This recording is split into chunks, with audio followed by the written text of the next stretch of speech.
Thank you so much for joining in. I'm Oscar Blue for our censored platforms. That's how I am going to call it from now on. They are not normal platforms, they are censored platforms. And through all the three platforms that I'm going live streaming right now, we have 260,000 followers, which 71 people are only watching me right now. We are getting ready to merge to Rumble, and also we're getting ready to merge also to kick those two platforms. I'm getting ready to just platform all of those and to basically get them ready for everybody to start joining us on those platforms. Sadly, this is continuing and it is not going to end. But let's get right into the news. How's everybody doing? Thank you so much for joining in. And what happened on this World Cup? The World Cup, the World Soccer Cup, one of the biggest and is the biggest event worldwide. The biggest event worldwide. It is the World Cup, Soccer Cup. And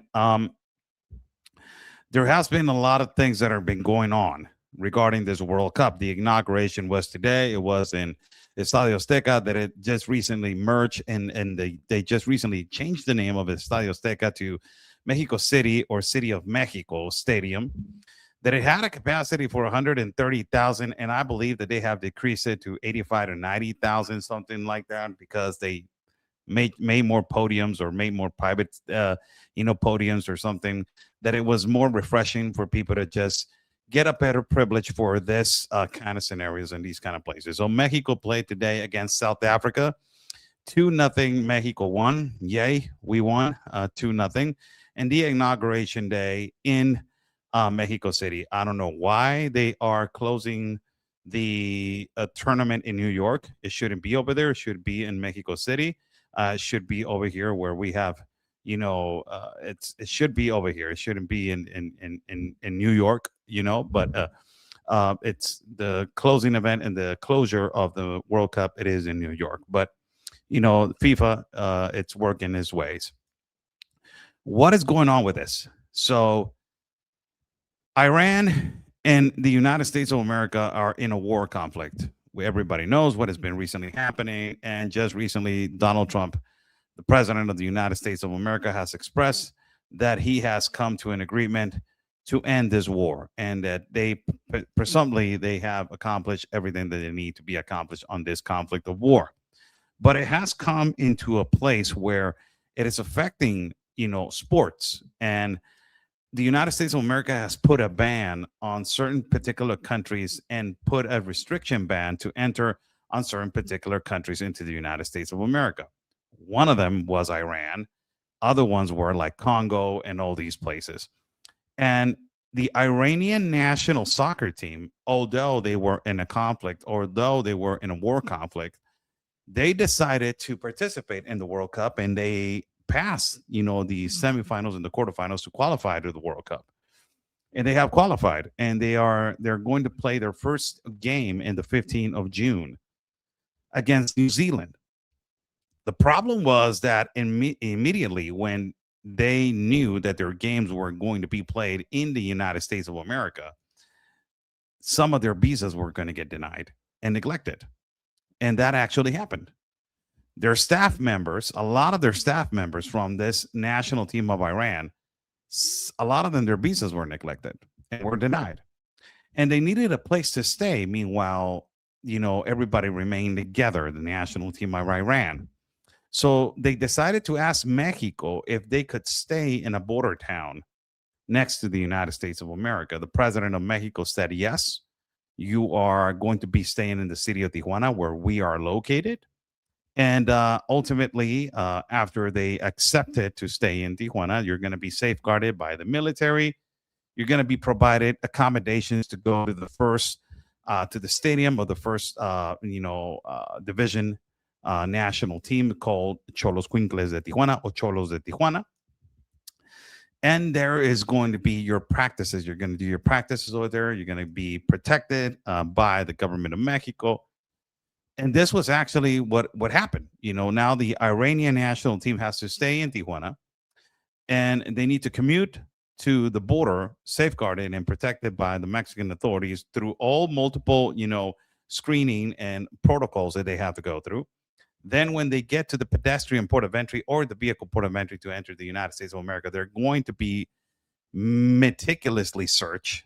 Now they have done meticulously investigations. The United States of America, the government has done meticulous investigations on the Iranian national team if they have ties to certain particular regime or somewhat. There has been protests in LA by Iranians who they believe that this national team is aligned with the Ayatollah or the IRGC. But some of them, they have expressed that this has nothing to do with politics. It is soccer, and the players are here in this World Cup to demonstrate what are they made of. That is particularly what they are intending to do. So this is the actual situation. Now, if you want to ask me my personal opinion, I hate when politics gets mixed with sports. I don't like it at all. I don't think that it's healthy. I don't think that it has to do with an agenda. I don't believe that it has to do with, the sports. You're basically cutting the freedom of a sports individual or a professional individual to exercise his right to do a sport in a World Cup. This is a World Cup. The United States is not the world. Mexico is not the world. Canada is not the world. These are the three countries that are hosting this World Cup. And the first time in history that three countries host a World Cup, and they're not the world, and they do not represent the world. But I understand the security measures that the country of the United States has taken. Now, it has been an enormous, disclassification of people saying all of them they're terrorists, signalizing that the soccer players are terrorists from the Iranian team. That I think that is really denigrating. A lot of them they don't play in Iran. They don't live in Iran. They live in Europe, and they live in some other places where they play in Asia, and also they play in Saudi Arabia. They don't live in Iran. But the disclosure of all this information regarding these people, it is just basically putting all of them in the same box and saying you're Ayatollah. They don't even speak Arabic. The majority they speak Farsi. So we did this report on when they arrived. This is our report of the Iranian national team arriving to Tijuana, and this report you can find it on Real America's Voice News and all the hits that we have done with our network. FIFA World Cup has officially arrived in Mexico, but the tournament is also being impacted by growing geopolitical tensions between Washington and Tehran.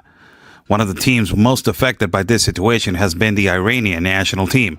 According to reports, several members of its staff were denied visas by the United States government, preventing them from entering American territory for activities related to the tournament. As a result, the state of Baja California has become the temporary home of the Iranian delegation. The team is staying at the Marriott Hotel in Tijuana, where Mexican authorities have implemented security measures to safeguard the players and staff during their stay. Outside of the hotel, local residents, soccer fans, and members of the media have gathered to welcome the team. Some supporters have even traveled from the United States and reserved rooms inside of the hotel, hoping to meet the players and take photographs with them. Other fans have expressed concern that politics should not interfere with international sports and voiced frustration over the high cost of World Cup tickets. I think it's really, really stupid. Honestly, it's football and politics shouldn't be involved. It shouldn't be involved at all. I don't think they would actually want to stay in the US. They come just to turn up, to show the world what they're capable of. But we are here to support, regardless of all of the things going on around the world. We are peaceful people, and sports and politics can stay on the other side. Thanking the people of Tijuana for accommodating these beautiful people. Today, the Iranian national team is scheduled to play a training match against Club Tijuana Cholos as part of its final preparations before its opening World Cup match against New Zealand on June 15. Meanwhile, the government of Baja California has announced special security operations and the installation of large public screen throughout Tijuana, allowing fans to enjoy the World Cup festivities. The Iranian delegation is expected to remain in Tijuana between matches whenever the team travels to the United States for official games. Authorities will provide security escorts to the port of entry before the delegation returns to Baja California to continue their preparations. For now, the plan is for the Iranian delegation to remain in Tijuana across the border under necessary procedures. When it is time to compete in their scheduled matches, authorities from both countries are expected to coordinate these movements closely. The team is currently staying in the Marriott Hotel in Tijuana, where some of the players have already come outside to greet supporters, local fans that they have gathered to welcome the delegation, showing that despite political differences in sports, continues to bring people together. The story is still developing, and we will continue to monitor how politics, security, and sports intersect during this historic World Cup. I'm Oscar Blue for Real America's Voice News, reporting from Tijuana, Mexico. Stay safe. So that was the report that we did on the Iranian team arriving into the part of the Mexico and the city of Tijuana. Now, I want to read what I believe that I don't believe that is fair. Mixing politics with sports, I don't believe that is fair. But if they have a justification to do so, well, it is two countries that they are at war.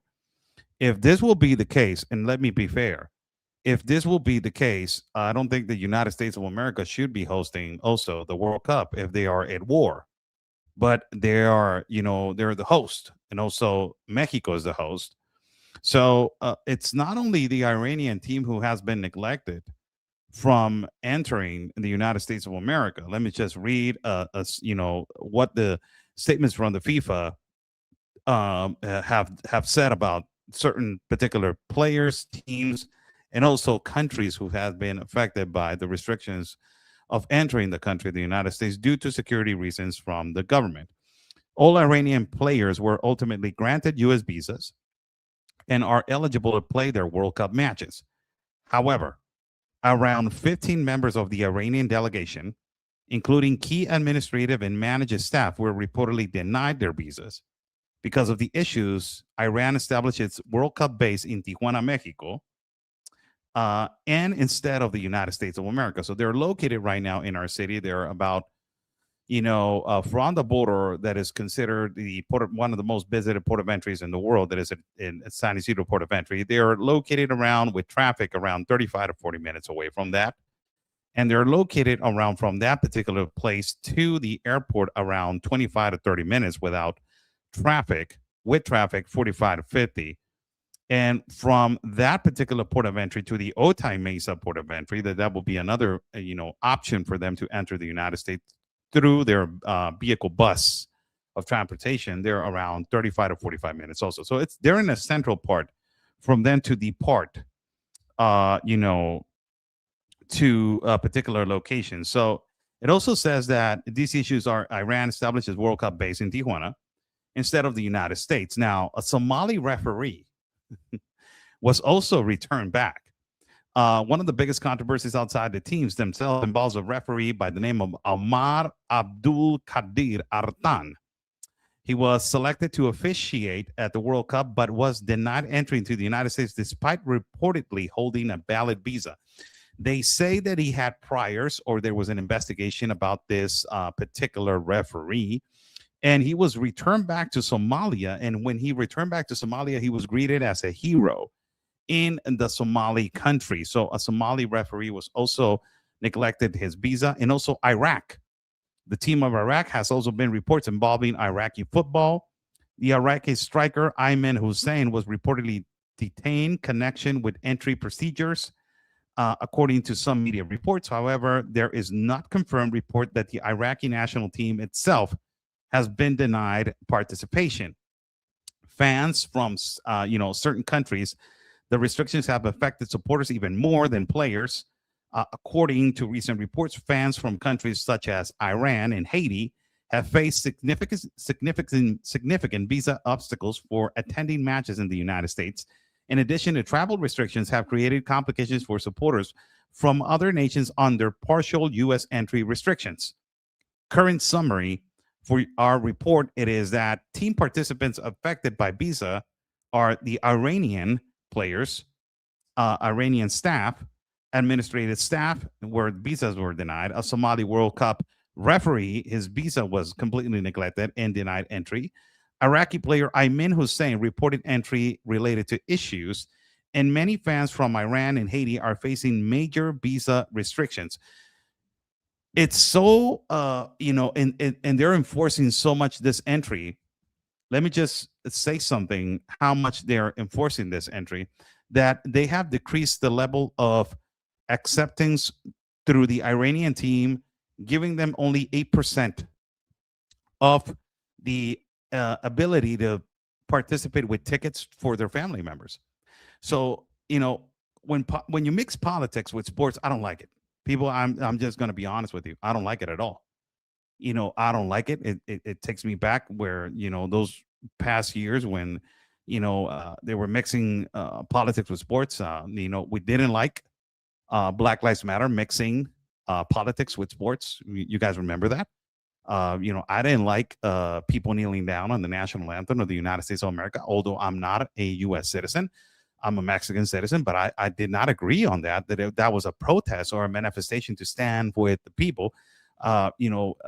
Politics, mixing politics with sports, I don't think that is, healthy for the sport. I don't believe that it's healthy for the sport. I don't believe that I don't believe that it's okay for the sport. I'm not agreeable with this. I don't agree with this. But that's the visa restriction, and the FIFA ultimately knew what the United States it is going through right now. The United States is enforcing the rule law in terms to immigration. There, you have the ICE situation right now, which is in instability in the United States of America. There's multiple protests, multiple riots, people rioting against the current situation, which is happening right now inside of the United States of America. A lot of people agree with ICE. A lot of people do not agree with ICE. You have a huge, thousands of people that they do not agree with ICE. You have this situation that is going on inside of the United States, but it makes you understand that if FIFA knew that these kind of situations are going on inside of the United States of America, why are you hosting a World Cup in the country of the United States? As exactly the same as the violence and insecurity in Mexico. Immediately as the soccer game was going on with Mexico and also with South Africa,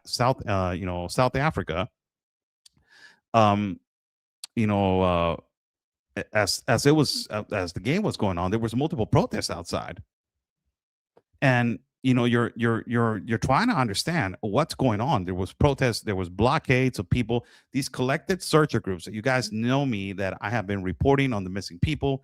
I have been really emphatic and reporting on this situation which is happening in our country, which there are hundreds of thousands of people that they're missing. There are hundreds of thousands of people that they're missing, and they have been kidnapped by the organized crime in the cartel. And today there was no obstacle for people to start protesting.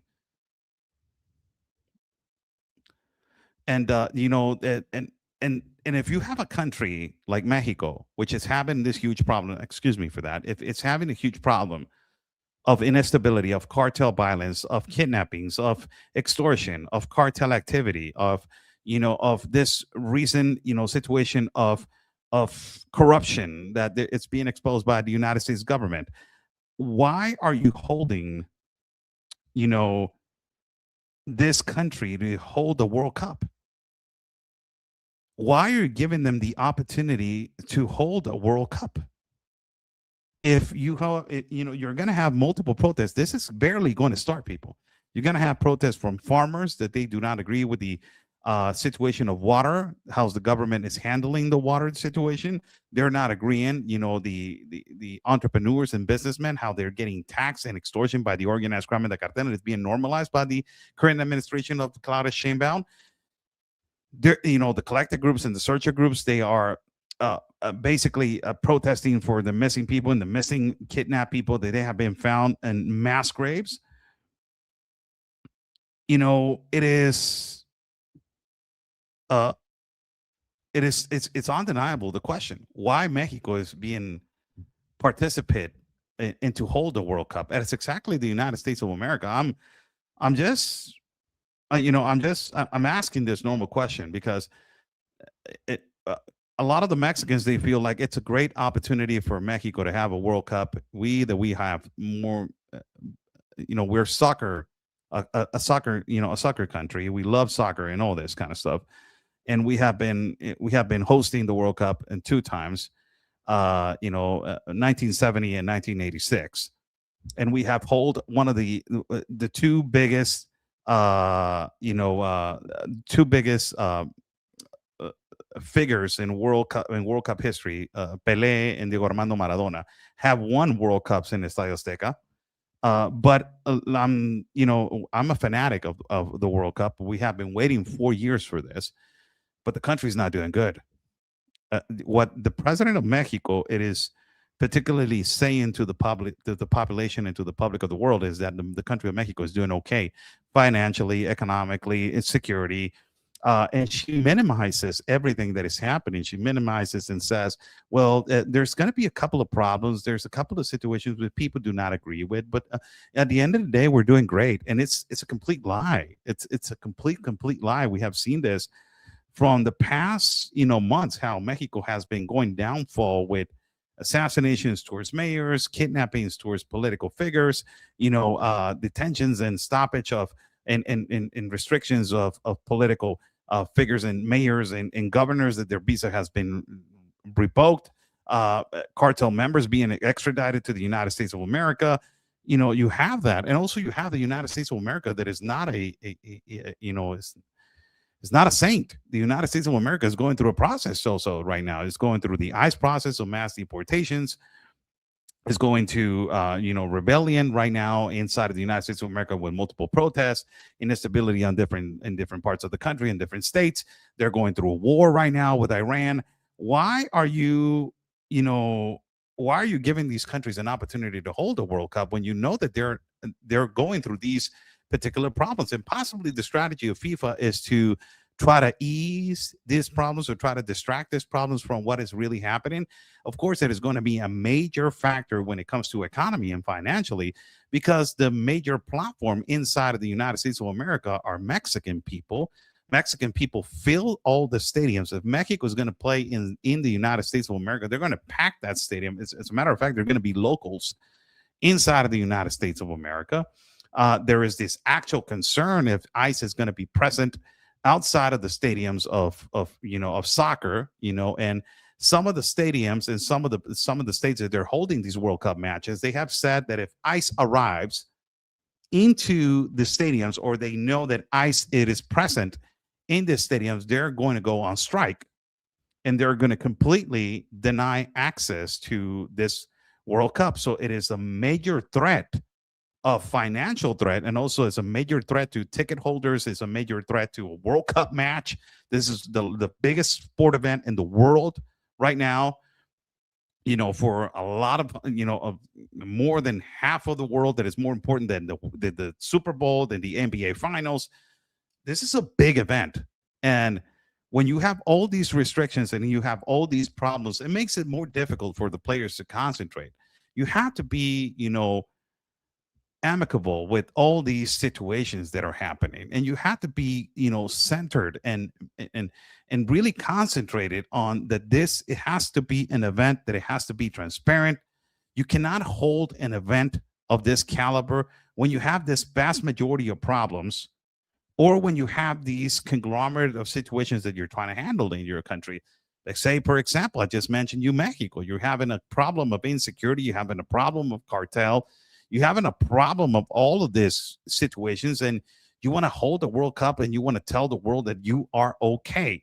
I did a report from one of the stadiums that is going to hold a World Cup match, that is going to be Guadalajara. It's going to be hosting one of the soccer games of Mexico and one of the matches of Mexico. That stadium is going to be packed. Almost 3 years ago, just half a block away from the entrance of that stadium, and I did a report for that, for Real America's Voice and for all of you guys. 169 bags of human remains were found in an empty parking lot, and that empty parking lot was bought by a construction company, and as they were digging, they found 169 bags of human remains. 10 or 15 minutes away from that stadium, also, they found 179 bags of human remains. So that tells you the level of instability of security of this country, of several places that they're going to hold the World Cup. You got to be kidding me with this. You cannot be holding a World Cup where people are going to be passing by and walking by through a place that they had human remains and they had, they found 169 bags of human remains. You got to be kidding me with that. Also, collective groups and searcher groups for their family members and all this, situations of these people that they have gone and found bags of human remains of mass graves. They have said that they're going to start protesting. And they already, if you Google right now, and if you go and search what is going on right now after the match or before the match started today with Mexico versus South Africa, you are going to see that there were multiple protests on door 8 on the Stadium of Mexico City, that is Estadio Azteca, better known as Estadio Azteca. The stadium before hold 130,000 people. That is exactly the number from 2006 to 2026 of people that they have gone missing in Mexico, 130,000 missing due to cartel activity and violence. How can you give Mexico the liability to give them the World Cup? I'm a Mexican citizen. I live in Mexico. I live in Tijuana, Mexico. It's a great opportunity for Mexico to grow their economy. It is going to bring a gross economy to the entrepreneur and to the low income citizen to sell t-shirts, sell this, sell that. We understand all of that. But the first thing that we have to understand is that we're not doing okay. And, when this event, it should be held for countries that they deserve the opportunity. And they have been an example to the world as being a humanitarian, as being a great country for accessible to other countries. A country that has been, incredible in trade, a country that has put an example. And I believe one of the countries that should have been holding the World Cup, it would have been El Salvador. I don't know, people. I'm sorry. It's a small country, but if they had 4 years to build stadiums, and it would have been a great opportunity for them to be, holding the World Cup. Nayib Bukele has been the epicenter of the best president with more approval, more great approval from their country. Nayib Bukele is the best president possibly in the world with the best approval. And whatever you like him or not, he is the most approved president in the world. And he is the one that should have the opportunity. What is that? Built what? 6, 7, 8 stadiums? They should have had the economy, the support of FIFA. It would have been a great economy, a great entrance for them, a great opportunity for them to show the world how a president has changed their country from being the worst country in the world with worst violence, with worst infrastructure, with the worst criminal, gangs that they were killing, assassinating, kidnapping, and doing all these, horrible situations to the population and killing innocent civilians with the MS gang. And now how he has secured that country, how that country has grown. Imagine getting that opportunity to say El Salvador is going to be the next World Cup holder because they deserve it. Look at how the example of great opportunity and how they have changed the world. But it's involved with politics. Everything has to be with the globalist agenda. FIFA is more lean to the left. FIFA is more not lean to basically one political side, but it's lean to more globalist side. It's lean to more to the global economy. And now you get all these situations where now players are getting obstructed to go to their matches. I don't agree with that. Really, there's a lot of people are saying, well, good, the United States is prohibiting these terrorists. How do you know that they're terrorists? How do you know? Well, they're from Iran. Yeah, but a lot of these people, they don't even play in Iran. These are soccer professional players. They don't even play in Iran. So it's doubt. It's a doubt. I'll give you that one. Possibly I will give you that one, but I will doubt on this decision, because if you will give them access, you can launch a large security around the hotel that they're staying at, and you can be, it's the United States of America. How can you not guard, a professional team? But it's the example of the United States and this administration, what they're trying to say to the world. Nobody that is a threat to America, that has been treating America and that has been chanting death to America through the Ayatollah, it is going to come in here like it's their backyard. As easy as that. I don't care if you're a public figure. I don't care if you're a sports figure. I don't care if you're from a national team. You're not going to disrespect us as such. So I believe that that's the posture of this administration of the United States of America, and they have completely said, you're not going to be entering our country the way that you entered some other people's country. That's about what I believe. In terms to the current situation of this, Iran situation, which these players, particularly they have been denied. Their visas have been denied. The visas of the players. I'm sorry, I apologize. The visas from the players of Iran, all of them have been accepted for them to participate in their matches, but their staff, the majority of their staff, have been neglected.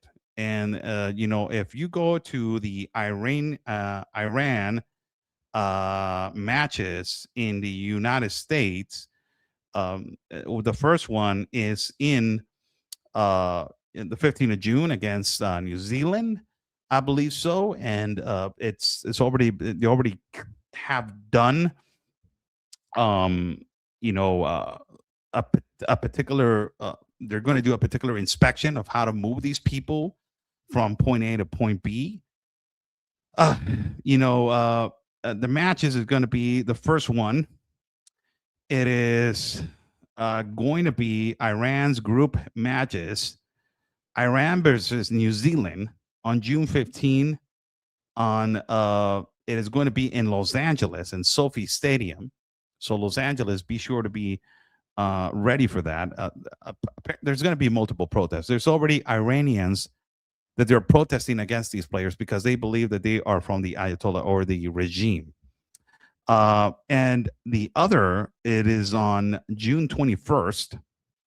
Also, it's going to be on SoFi Stadium. And the third one, it is going to be in Seattle. So these people are going to fly. The team is going to fly from San Diego to Los Angeles. And then they're going to be escorted to the stadium. Closely watch when they are located in the stadium. How much pressure do you need, man?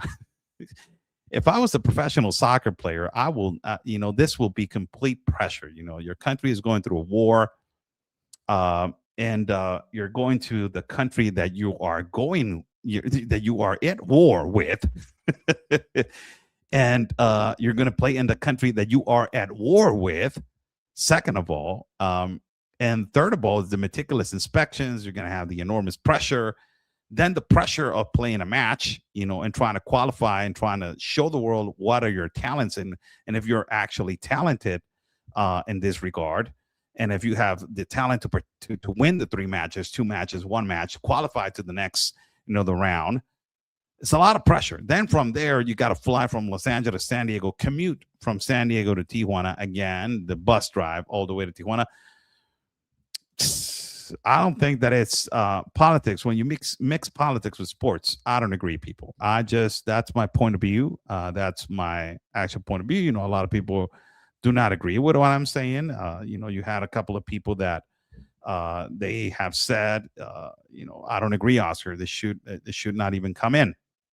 I said, okay, agree to disagree. That's your point of view. I don't like to mix politics with sports. I don't think that it's healthy for whatever soccer player, baseball player, basketball player, whatever it is. But I don't think that it's good. I do not think that it's good. But that's the current situation with this Iranian soccer team. It is still, right now they're safeguarded in their hotel right here in Tijuana. Some of the players have come out and greeted some fans that they're outside of the stadium, outside of the Marriott Hotel. There's a huge barricades of people that they are, outside, and there's a huge barricade of the military outside in the stadium, outside of the Marriott Hotel. I apologize for that. This is when they arrived. There was a large deployment of security. This is the bus, you had canine dogs. This is the plane when they were arriving. and they arrived late. They're supposed to be arriving at 2 o'clock in the morning. They arrived at 5 because of weather conditions. They had to stop at another airport. I don't remember the island. I think it was Bermuda or something like. I don't remember where it stopped. And this is the team arriving. You had some. This is an Iranian citizens who traveled from the United States. Also, people from the United States. They're from Iran. They traveled all the way to receive the national team in the airport. This is media. This is the players arriving to the hotel, the Marriott Hotel, and it was all secured. As you can see, there's a huge deployment of the military, huge deployment of the National Guard of Mexico to protect the citizens to protect the national team of Iran. Certain individuals that were completely upset of this that is going on right now, mixing politics with sports. They don't agree with this current situation, but this is what it is. So I'm gonna read some comments. The comment section is not showing on my StreamYard. I don't know what is going on. I have the censorship. It is horrible what is going on. Even X, I would like to say a message to Elon Musk. Hey, brother, why you're censoring me that hard, man? Why are you doing that? I haven't done anything to you, man. Why are you censoring me? Why are you censoring my page so bad, man? Why are you doing that, man? There's a comment right here that says Americans aren't against the Iranian people. They are against the regime and the IRGC members. There's a huge difference. Yes, I agree with that.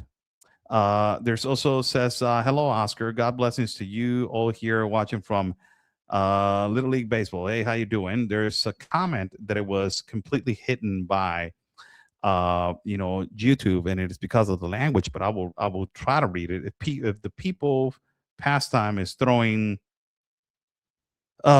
certain people with sexual preferences off roofs, I'm against them. Well, yeah, I understand what you're telling me. These are soccer players. These are professional soccer players. And I will ask, let me show you something of can you give me a moment just to show you a link?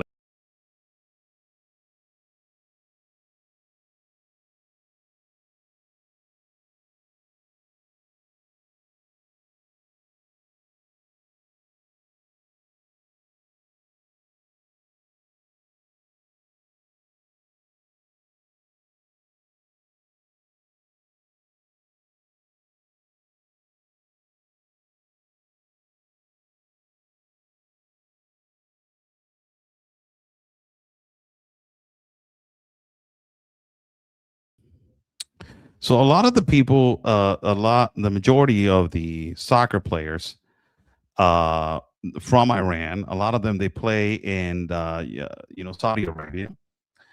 Two of them, they play in Saudi Arabia. One of them plays in England, in the professional team in England. Another one plays in the Netherlands. Another one plays in Russia, and another one plays in Greece. Other than that, all of the other ones, they play in Iran. So that is the debacle right now of, they're not denying the visas of the players, people. They're denying the visas of the staff members, and they believe that there needs to be a better investigation of the staff members, which they think that some of the staff members are aligned and they're being investigated because they don't believe that these people in a way that they're aligned with the IRGC. So that's the thing. So because of that, the team decided to stay somewhere else. They decided to ask for help.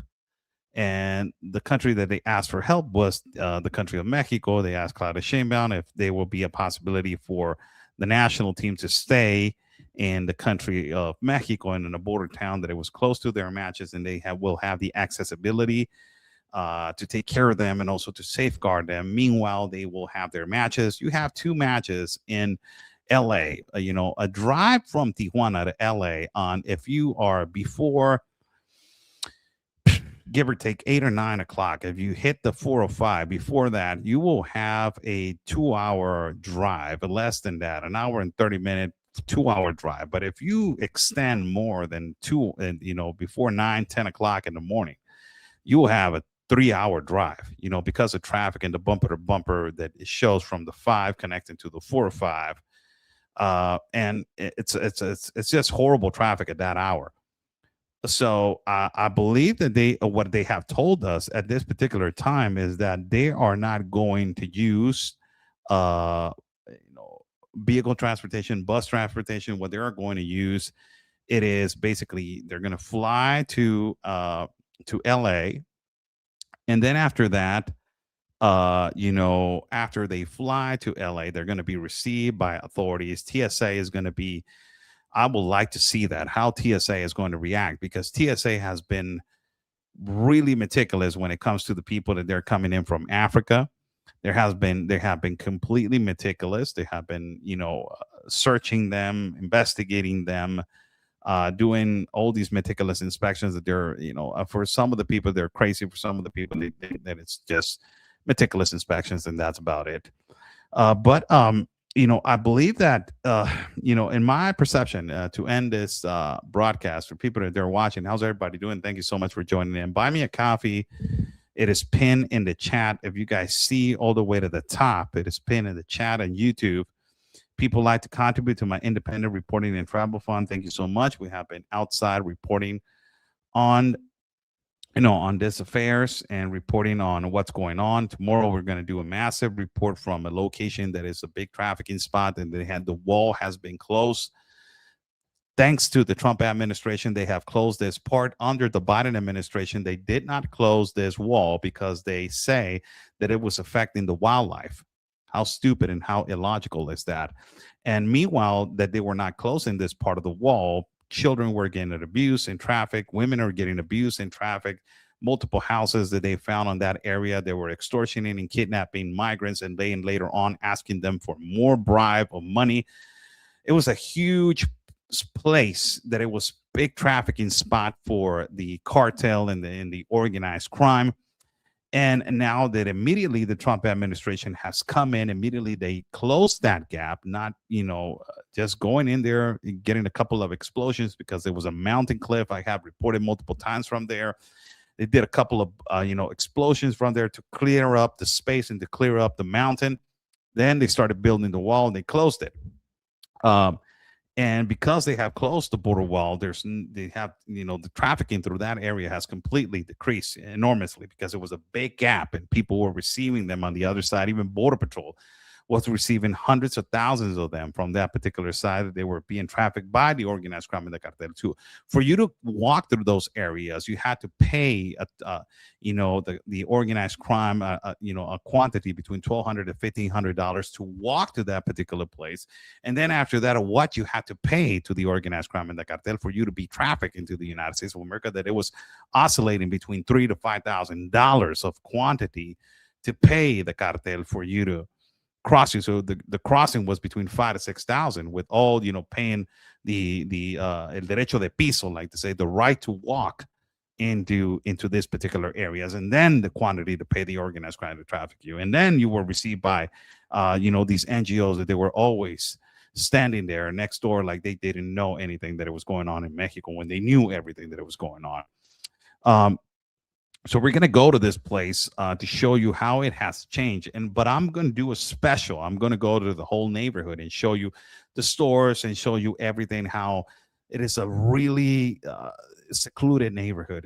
It's weird the way that this neighborhood was built. There have businesses. You have local businesses on the other side of the wall. I have recorded people that they have, with drones, that they have dropped packages of, synthetic and illicit substances into the United States of America, with drones to that particular area. There was a huge trafficking spot. And now, because they have deployed a massive authorities into the other side of the spectrum, now you can understand why it has decreased.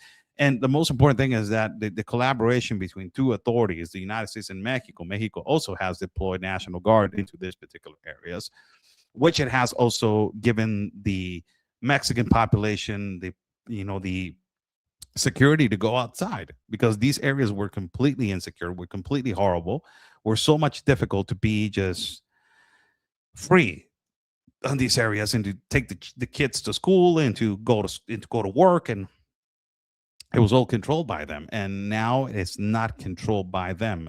And that's what makes us believe, it makes us think. Thank you so much for joining in. How's everybody doing? Thank you. God bless you. It has been a pleasure. Being with you guys this evening. Nice to say hello to you guys. If you guys are not going to believe how my StreamYard comment section, it is stuck. It is stuck on the first 3 comments of this live feed. So I cannot see your comments. I'm going through my phone right here, and I'm seeing your comments through the phone. This is how bad they have done to my platforms, man. It sucks. They took away my monetization on YouTube for 6 years now. It has been 6 years. YouTube has completely taken away my monetization. Facebook also has completely taken away everything. As a matter of fact, through Facebook, it was the place that they took away my PayPal and completely took me off PayPal in Facebook. And also now you got the censorship on X that is going horrible right now. And I don't know what's going on X, but God bless their hearts, and God knows why. Thank you so much. We're going to be merging into Rumble, and also we're going to be merging into Kick. Those are the 2 platforms that we're going to be messing with now. There's more freedom of speech. There's more freedom to monetize. There's more freedom to put content that is not going to be censored and is not going to be qualified as a danger or something like that. Our content is raw. It is rough. It is tough, as always. And these snowflake platforms, they don't like it. So it's sad, but we got to do what we got to do. God bless you guys. Thank you so much for joining in. Take care of you guys, and ultimately, we will see you guys on the next chapter next time. Stay safe, and like we always say, people, let me see the mouse. Why it's not working? Look at this. Not even the mouse is working anymore. I'm gonna have to close like this. Like we always say, people, God's plan, it is our mission. Take care.